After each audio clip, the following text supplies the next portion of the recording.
Buonasera a tutti, sta per cominciare una nuova puntata di A Casa Mia. Tanto per cominciare è un piacere per me poter essere qui su questo divano in questa serata così speciale. Sto parlando ovviamente della serata dell'Epifania. Tanti gli ospiti con tantissimi argomenti, tante persone che si siederanno su questo divano, per cui voglio dare subito il benvenuto a Carlo Personeni, che è presidente dell'Ente Bergamaschi nel Mondo. È un piacere averla qui a casa mia per parlare dei tantissimi bergamaschi che non sono qui, ma che ovviamente portano il nome di Bergamo in giro per il mondo, e anche, perché no, per dare un saluto a loro che magari ci guarderanno. Buonasera e benvenuto. Buonasera a lei, buonasera a tutti e grazie per l'opportunità che ci dà di far conoscere l'Ente Bergamaschi nel mondo. Un ente che davvero nasce tantissimi anni fa, sono quasi 55 anni se non sbaglio. Esatto, 10 luglio 1967. Grazie allo stimolo della Camera di Commercio di allora si è costituito questo ente. Tra l'altro il primo presidente è stato proprio il presidente della Camera di Commercio, l'avvocato Simoncini, e poi dopo 5 anni è nato il dottor Attilio Vicentini, anche lui presidente della Camera di Commercio. Poi abbiamo avuto per diversi anni l'ingegner Mazzoleni, che era delle cementerie Mazzoleni, e poi il professor Santo Locatelli, che è attuale nostro presidente onorario, ma che ha sottoscritto la convenzione e lo statuto iniziale. E quindi è una soddisfazione averlo ancora con noi. Ma quanti sono i bergamaschi nel mondo? I bergamaschi nel mondo, i bergamaschi iscritti AIRE, anagrafe italiana residenti all'estero, sono più di 50.000. Ora, questa anagrafe, poi magari se abbiamo l'opportunità ne parliamo, sono iscritte persone che forse non hanno più titolo, ma mancano in particolare tutti i giovani. In base alla legge, quando uno decide di trasferirsi per più di 20 giorni dovrebbe iscriversi all'interno di questo, e purtroppo non viene rispettato, ma in linea di massima diciamo che sono più di 50.000.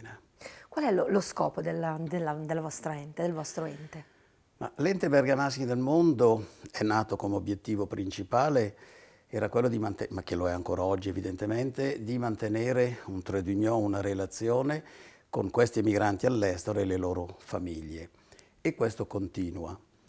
Oggi è diventato un'assistenza, un aiuto, una collaborazione per quanto riguarda l'inserimento all'estero. Faccio un esempio. Adesso con la Brexit chi va in Inghilterra sono molto più rigidi. Serve il posto di lavoro o l'iscrizione in una scuola, ma necessita anche quindi dell'alloggio, della tessera sanitaria e di un conto corrente in banca. Ora, le banche, come in tutto il mondo, se non c'è qualcuno che ti presenta, non è facile. O hai tante risorse da far vedere, quindi non è un problema aprire un conto, ma ad esempio per uno studente non è così semplice. Quindi il nostro ente fa da tramite, collabora e dà una mano per poter queste iscrizioni. Questo era un esempio. Abbiamo ad esempio molti genitori, le mamme in particolare, che quando decidono che il proprio figlio vada a fare un'esperienza Erasmus all'estero e quindi deve trasferirsi, ci coinvolgono, ci chiedono: ma avete un circolo di riferimento, avete qualcuno, eccetera. Quindi collaboriamo sia in Italia prima di partire e quando sono sul territorio. Il nostro compito, dicevo, quindi è un'assistenza burocratica, amministrativa, che questo facciamo anche all'estero, perché la burocrazia purtroppo è molto forte, esiste dappertutto, e lo facciamo qui sia là. È un'assistenza di tipo sociale, di tipo fiscale, di tipo molto ampia, e questo lo facciamo in collaborazione con i sindacati, i patronati sindacali. In particolare alcuni anni fa abbiamo sottoscritto una convenzione con Inas CISL di Roma, di cui l'attuale presidente è Bergamasco, Petteni, e collaboriamo evidentemente con tutti i patronati, ma in particolare l'aiuto è con i nostri missionari, in particolare con i nostri, poi anche con altri missionari, perché hanno chiuso diversi consolati, purtroppo, e quindi il riferimento sono i nostri circoli o le nostre missioni. E il missionario ha un compito un po' particolare, che non è solo quello della cura dell'anima, ma anche di risolvere i problemi materiali. Esatto. Quindi vediamo di fare. E poi evidentemente non far dimenticare le tradizioni, la nostra cultura, ma esaltare per coloro che non la conoscono il nostro territorio. Quindi al di là di tradizione e cultura, ma la nostra ricchezza artistica, il nostro patrimonio immenso turistico, i nostri laghi, le montagne, la nostra gustosa enogastronomia. Quindi un rapporto... Uno scambio. È uno scambio che può portare indirettamente una risorsa al territorio di Bergamo, perché come dico da tempo, i nostri emigranti sono i nostri migliori ambasciatori all'estero. Signor Bressolini, io ho qui un libro, no? Insomma, che mi ha gentilmente portato, Emigranti nel cuore, parliamo di questo cinquantenario, insomma, ovviamente Esatto. 1967-2017. Cosa è cambiato da quel tempo? Io guardo questa foto... Allora, questa fotografia è stata fatta a Santo Mobono Imagna, all'epoca, ora Santo Mobono Terme. Di queste persone ve ne sono ancora un paio vive, tra l'altro. Erano degli emigranti che stavano arrivando e che il fotografo Frosio di allora ha mortalato e quindi l'abbiamo messa in questa copertina. L'emigrazione di 50 anni fa, che è l'emigrazione che ho vissuto io per 17 anni, è un'emigrazione totalmente diversa. Cioè tu prima partivi al mattino presto, arrivavi tardi e andavo solo in Svizzera, però impiegavi un giorno. Oggi questi problemi non ci sono più evidentemente, oggi l'emigrazione è fatta di giovani con il PC, con collegamenti, certo. quindi la nostalgia è un po' diversa. Mi ricordo all'epoca che si scrivevano tra i nostri emigranti e la frase classica che terminava le lettere era notizie del paese, che vuol dire che ogni 2 o 3 mesi quindi qualcuno mandava le notizie. È cambiato molto sicuramente, è cambiato molto negli alloggi, si sono migliorati, i lavoratori hanno dei diritti, non hanno più bisogno i figli, come capitava negli anni 50 e 60, di tenerli nascosti finché non avevano almeno superato i 16 anni, eccetera, eccetera. Oggi è diverso. Il problema dell'inserimento è rimasto più o meno uguale. Cioè, finché non hai la padronanza della lingua, tu sei sempre l'emigrante, fuori, certo. sei sempre lo straniero.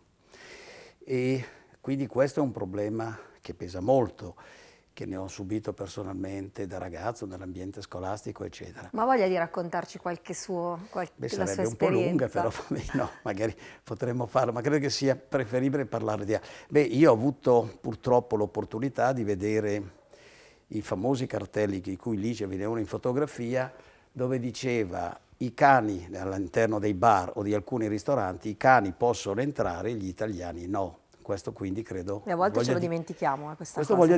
veramente voglio dire tutto, credo che questa sia la cosa principale. Guardi qua, interdetto ai cani e agli italiani. Ecco, vabbè, io in un altro modo, ma la sostanza è sempre quella. Certo, no. E quindi credo, questo evidentemente oggi è un po' meno, ma prendiamo anche l'esempio, accennavo prima ai nostri missionari, ma anche i nostri missionari non hanno vita facile, perché se vanno in un territorio dove la religione prevalente è cattolico, cristiana, romana, non hanno problemi. Ma se nella maggior parte, come può essere in alcune zone della Germania, della Svizzera in particolare, o in Inghilterra, vengono visti come dei concorrenti in un certo senso, perché chiaramente loro professano certa religione. E quindi anche per loro non è facile. Certo. Per di più, che visto che lei mi chiede di raccontare dei fatti, io ero in Svizzera francese, all'epoca nel canton Neuchâtel avevamo prima 3, poi 2 missionari, adesso ve n'è uno che fa tutto quanto. E quindi è un bel impegno, un grosso impegno. Poi chiaramente loro seguono tutti gli italiani in generale. Ma la nostalgia, il fatto di lasciare la propria casa... E questo è un problema che dicevo prima, per gli emigranti di alcuni decenni fa sicuramente c'era questo problema, perché poi innanzitutto quasi tutti hanno lasciato i propri affetti a casa, chi la madre, l'amorosa, la moglie, i figli, e quindi sicuramente. E poi vi è un altro problema che ho notato. I nostri emigranti, essendo abbastanza vicini, che dicevo prima, in una giornata il trasferimento avveniva. Certo. Al di là delle visite in frontiera, chi doveva fare i lavori, che andava a lavorare con un contratto di lavoro, evidentemente quello era un po' un problema e dipende da quanto tempo perdeva in questa visita di controllo. E quindi i trasferimenti erano abbastanza veloci. Il problema era quello poi di fare arrivare la famiglia. E qui vivevano magari in una stanza una famiglia intera, padre, madre, 2 o 3 figli, e in cucina in comunione con altre famiglie, cose che queste regolarmente si vedeva. Questo è cambiato. La caratteristica era questa, dicevo, di questi nostri migranti del nord, al contrario di quelli del sud, sempre dell'epoca. I nostri migranti, la maggior parte, partiva con l'idea di tornare, quindi risparmiava al massimo per poter avere un conto Certo. corrente e costruirsi una casa. Tra l'altro avesse valutato all'epoca che con la svalutazione era meglio che facesse un mutuo e faceva forse prima sacrifici Certo. di meno. Purtroppo questo non avveniva, perché chiaramente non avrebbero mai firmato né una cambiale né un assegno Certo, né cose ovvio. del genere. E quindi risparmiava anche in tutti i sensi. E vuol dire che magari non comprava la televisione, non comprava la macchina. A casa qui magari ne avevano 2 o 3 di televisioni. Però là facevano sacrifici. Quello del meridione o lo spagnolo che ho avuto opportunità di vedere, essendo molto più lontano, faceva già una scelta, quindi cercava di inserirsi il più possibile, integrarsi il più possibile, ma Nell'altra, certo. totalmente, globalmente. E oggi però è tutta gente che è rimasta là. Quello che è importante ricordare è che i nostri emigranti noi gli dobbiamo tantissimo, Sì. non solo negli anni prima degli anni della guerra, ma anche in particolare dopo, perché se la ricostruzione è avvenuta in modo, diciamo, un po' più facile, è avvenuta anche grazie alle rimesse che continuano oggi. E quindi è importante, e mi fa piacere che nelle ultime settimane sia Papa Francesco e sia il nostro Presidente Mattarella, da qualche tempo prima queste cose non le sentivo, è vero, abbiamo un grosso problema degli immigrati ed è un problema che ci riguarda tutti, ma in particolare anche l'Europa. Ma questo però non vanno dimenticati i nostri emigranti, Vero. assolutamente. Io so che cercate anche nuove modalità di comunicazione, giusto? Perché sono tanti anche i giovani e voi come ente, ovviamente Bergamaschi nel mondo, volete arrivare ai giovani, è una cosa importante. È indispensabile perché il futuro è dei giovani e quindi è giusto. Noi attualmente, ad esempio, 3 settimane fa a Parigi hanno fatto l'incontro degli auguri di Natale. In periodo Covid erano 300 persone, non tutti bergamaschi, tutti italiani sicuramente, ma moltissimi. Poi hanno delle tradizioni dei casati che si Sì, ritrovano certo. addirittura 3-4 generazioni, cioè i pronipoti e il nonno, e questo è bello sotto un certo aspetto. E si trovano per mangiare prodotti caratteristici bergamaschi, ballare e cantare canzoni nostre italiane bergamasche. E questo ha una sua giusta Certo, logica. le radici. E va bene, esatto.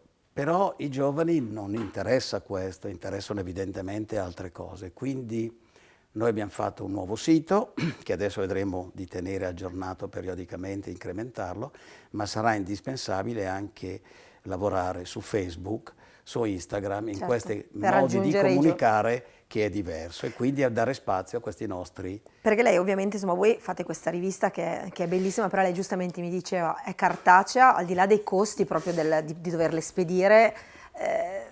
La rivista cartacea è una richiesta che mi hanno fatto nel 2017, inizio 18, e in una sera, in un incontro, credo a Ginevra, davanti, anche lì erano 350 persone, ho preso l'impegno di Farla. facciamo Certo, la rivista, certo. riprendiamo, per motivi di costi di gestione che sono importanti, perché poi io devo ringraziare sia i nostri membri, chi qui a Bergamo collabora con me, siamo tutti dei volontari, ma soprattutto anche i nostri presidenti di circoli di delegazione che sono tutti volontari, operano in modo volontario.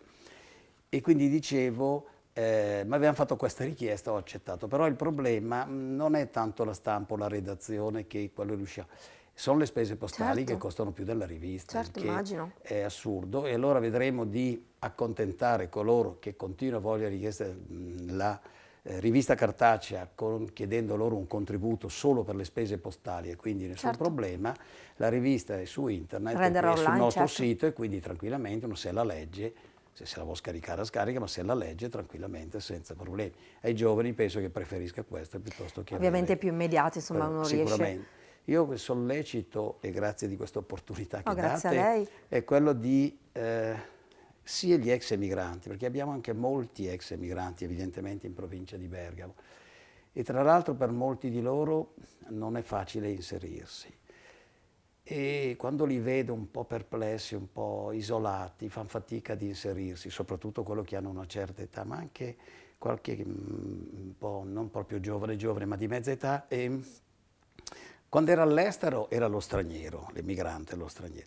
Quando è qui non è il Paolo, il Francesco o l'Antonio, o svizzero, o francese o il tedesco. E quindi Si perde una sorta di identità. da una parte certo. era lo straniero e qui ancora ai Straniero, margini. certo. E quindi Io faccio appello, se vogliono collaborare, chiederci, suggerire, dargli delle idee, partecipare, noi siamo ben disposti ad accettare, ad essere coinvolti e da coinvolgerli, quindi come pure con i nostri, evidentemente, emigranti all'estero. Quindi qualsiasi idea, qualsiasi suggerimento, siamo pronti ad accettarlo e nella speranza che i nostri sponsor, perché poi viviamo di Certo, sponsorizzazioni, certo. continuino nel farlo, riuscire a fare iniziative sempre più ampie. Covid non ci permette di andare, abbiamo fatto a maggio la manifestazione dell'Europa in Svizzera, guarda caso il 9 maggio è festa dell'Europa, in Italia pochissimo lo sanno, ma in Svizzera ha fatto una settimana di convegni. Siamo stati invitati assieme alla regione Calabria, all'Abruzzo, la Toscana, l'Emilia e la Lombardia, la regione Lombardia ha delegato Bergamo perché in quella zona avevamo un nostro circolo e devo dire che è stata una cosa interessante di discussione, di convegni eccetera e presentare, abbiamo presentato una sessantina di fotografie della città di Bergamo, oltre che in collaborazione con Visit Bergamo abbiamo Certo. anche presentato delle loro brochure, delle loro iniziative. Ma quanto l'ha cambiata l'esperienza di essere andato in Svizzera? Beh, io sono dovuto rientrare perché ho dovuto fare il servizio militare, all'epoca si era maggiorenni a 21 anni, la cartolina ero ricevuta, avevo ancora compiuti i 20, quindi serviva la firma dei genitori. I miei genitori hanno detto no, tu torni a casa e quindi ho scoperto la mentalità italiana, bergamasca, si vede che non sono di mentalità svizzera, ho preferito quella italiana, mi sono inserito qui e quindi mi sono trovato bene qui tranquillamente. Chiaramente sento, capisco i problemi dei nostri emigranti all'estero, come a volte capisco i problemi dell'inserimento anche degli immigrati da noi, che non è, ripeto, un problema facile. Grazie per essere stato qui. Grazie a voi. Noi ci siamo quando vuole comunicarci qualcosa, sarà un piacere poter aprire di nuovo le porte ovviamente insomma, Vi di ringrazio casa mia. infinitamente, colgo l'opportunità per fare, anche se la Befana ormai è passata, ma comunque gli auguri più che della Befana di buon anno agli ex emigranti che ci stanno magari ascoltando sicuramente e nei messaggi che verranno poi magari registrati un abbraccio forte a tutti gli emigranti bergamaschi nel mondo. Grazie. Grazie a lei.